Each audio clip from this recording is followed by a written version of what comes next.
Que pour 1 million d'euros, vous acceptez d'être transporté dans le monde du dernier film d'horreur que vous avez regardé et d'y survivre un mois? Je vais poser les bases.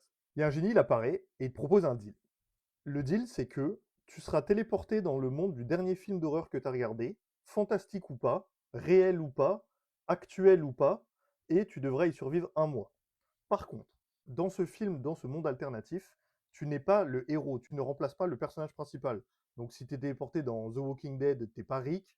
Si tu es téléporté dans Resident Evil, t'es pas Léon. Tu es juste une personne lambda qui essaye tant bien que mal de survivre dans ce monde-là.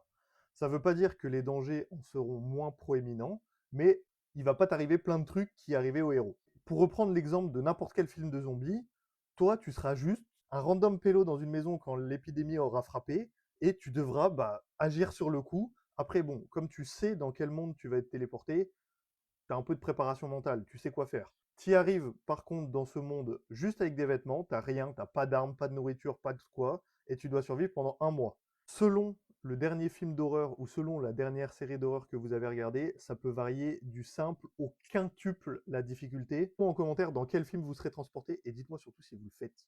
Ce dilemme, il avait aussi été proposé par un abonné, donc n'hésitez pas à m'envoyer vos dilemmes en MP, que je les fasse en vidéo. Maintenant, abonne-toi pour plus de dilemmes marrants.